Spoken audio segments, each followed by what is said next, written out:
teed off right now because guess what? I was just talking for like 10 minutes and the freaking video wasn't even recording.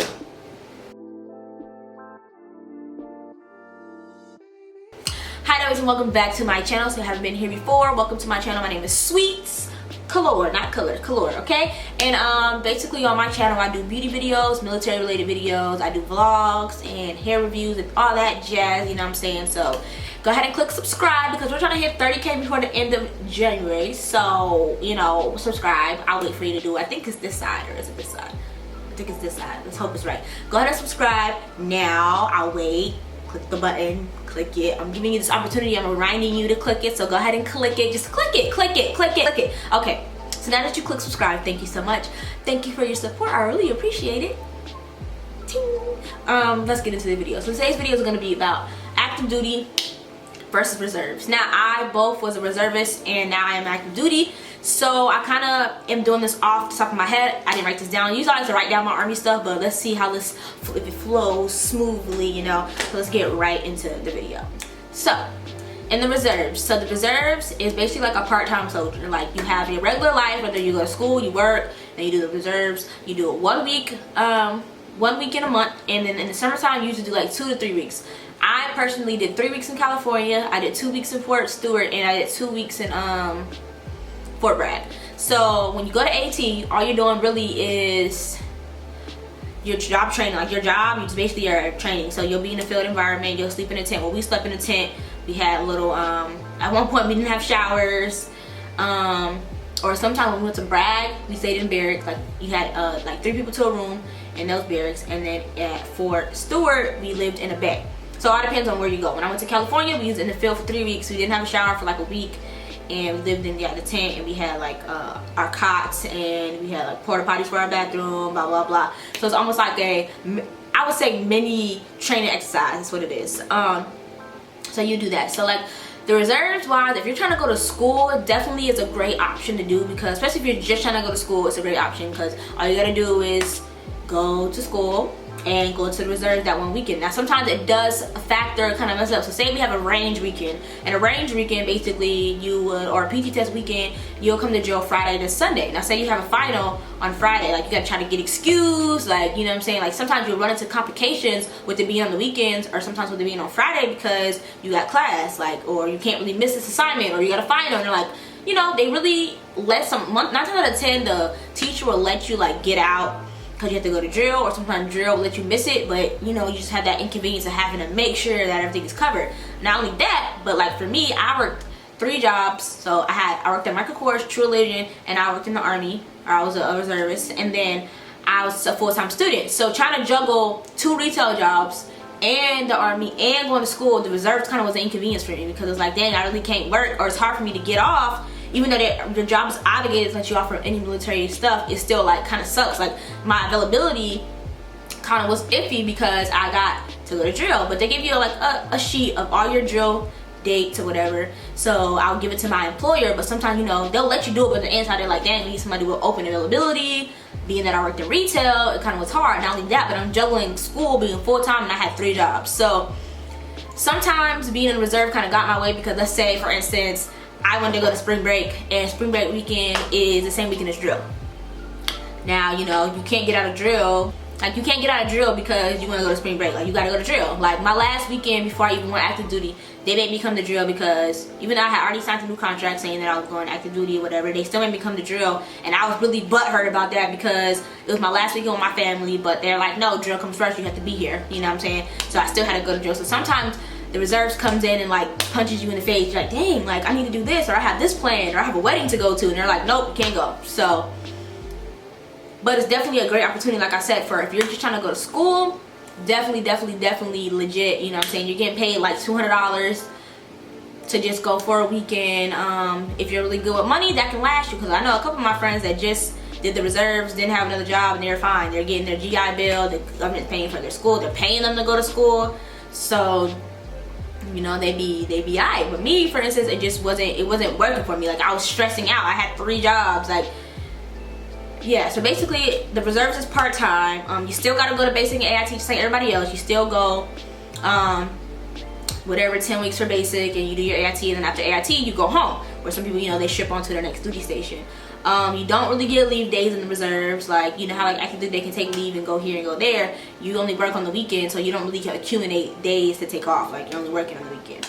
I think that's pretty much it for as the reserves. Like, it's really easy. It's nothing like, don't get me wrong though, in the reserves you still can deploy. You definitely still can deploy. So don't think if you go to reserves, oh, I don't have to go to war, because everybody thinks deployment equals war. It doesn't equal war. Deployment is deployment. Like 9-month rotation, you know what I mean? You're going to war. Like, you have to go to the battle stand and you got your bow and arrow, about to bring it back and let it go. Like, no, it doesn't mean that you're going to war. Something can happen while you're downrange, but you're not going to war. But yeah, in the reserves you still can deploy. Don't think you can't deploy, because you definitely can. Doesn't matter where you're in the army. If it's time to go across the water, then you're going across the water. Like, it is what it is. So yeah, I think I covered everything in the reserves. Let me think a little. So in the reserves you definitely still get like medical benefits, but it's not as legit as it is if you're active duty. Like, they'll cover certain things, like TRICARE covers certain things, but like other things, like, okay, so they'll cover you to go get your teeth examined, like say you got cavities, whatever. So the dentist will tell you, oh yeah, you have 4 cavities, you need to set an appointment with your like regular dentist to get them filled. You know what I mean? Like, they're not gonna pay for you to get your cavities taken out. Like, they're just gonna tell you, you're a class 4, you're a class 3, or you're a class 2. Report that back to your unit, and then you have to take care of it yourself. But like flu shots, stuff like that, and vaccines? Yeah, vaccines, they'll pay for that. Like, you get that for free. But they do help pay for school. And alright, so moving on to active duty. So active duty, to me, I feel like active duty is the best option. Like, everybody that I've known, like me for example too, as soon as I graduated AIT and I went back home, I went to go active duty. Like, I was like, the reserves is bullshit. Like, I want to go active. I want the active duty money. Like, I got used to getting the money, even though as a private you're only making like $536 every 2 weeks. So basically you're making $1,000 a month as a private. So I was like, oh no, ma'am. Like, I want to go active. Like, when you think about it, what other job pays you to work out, pays you to have a child? If you have a child, they're gonna pay for your give you BAH, which is housing allowance, to even be able to buy a house. Like, you get the if you do 4 years active duty, you can get that in. You can get that of course you're gonna be considered a veteran, but you'll get your GI Bill, so you can use that towards school. Like, in the reserves it's really hard. No, in active duty though, it is kind of hard to go to school. Like, you definitely can go to school, but your everyday mission is to work. Like, you're gonna work Monday through Friday, so you can still do it. It's not like it's impossible, but you have to be really dedicated to going to school. Like, you're gonna be tired, but you can still go to school, and it's definitely free. It's all the way free when you're active duty, unless you fail the class and then you gotta pay for the class. But you definitely can go to school. I mean, it's a lifestyle change. I feel like active duty is a lifestyle change. So you went through basic and you went through AIT, and then you go back to regular civilian life, and you're like, dang, I kind of liked it. I got used to being a soldier, and now I want to do it full time. Like, the reason why I wanted to do it, because I wanted stability. I wanted to be with myself, and I honestly didn't want to go back home with my mom after I already left. Like, I was used to being on my own, even though you're still like being babysat by your drill sergeant and platoon sergeant, but you're not asking your mom for anything. You got everything that you need. Like, you're doing it by yourself. So I like that aspect of being active duty. Like, I have a barracks to stay in. I get house. I mean, I get to eat in the DFAC. I don't have to pay for my light bill. Like, only thing I pay for is my internet bill and like other bills that I have for my car, so like that, like my personal bills. But like housing bills, I don't pay for anything. You don't pay for anything. You get it all for free. Like, you can do 40 years and get out and have a year. I mean, 40 years. Whoa, you can do 20 years, get out and have, you know, you have what? You have you'll get paid for the rest of your life, basically. Like, you're retiring at the age of 40. Like, if you come in at 18, you definitely can retire at the age of 40. Like, is it 40? No, you can. If you come in at 18, I'm thinking of me. When you come in at 18, you can retire at the age of 38. Now imagine 38 years old, you're retired, and you can open a business if you want to. You can do whatever you want at that point. Like, you're already done with your career. Yeah, so you can finish, you know, you have a legit career.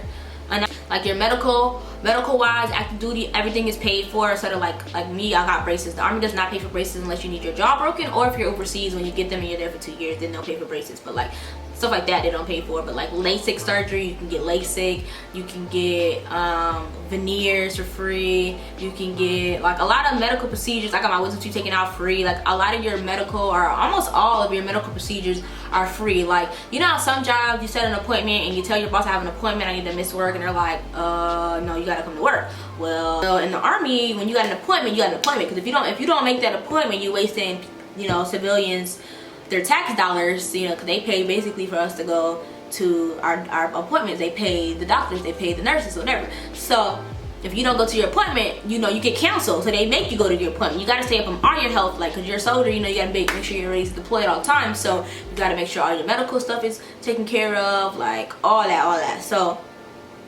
yeah, medical was good. I think I talked about this in another video. All your medical paid for, like schooling when you're active duty paid for, your barracks room paid for, lights paid for. Like, I feel like active duty is definitely for somebody who doesn't know what they want to do in life, number one. Number two, they have no other options. And number three, you know, they want stability, like they want to be on their own, or, you know, they just in between stuff. Like, you don't really know what you want to do right now, but you know you want to go to school, or you know you want to do this, or you know you want to do that, but right now you're not really focused on school, so that way you don't really have to be at home. You can just go active duty, do your 4 years and get out. Like, I definitely feel like active duty is definitely helpful. You get the experience, you're a veteran, and it also looks good on job applications. Like, I was active duty, I did this job.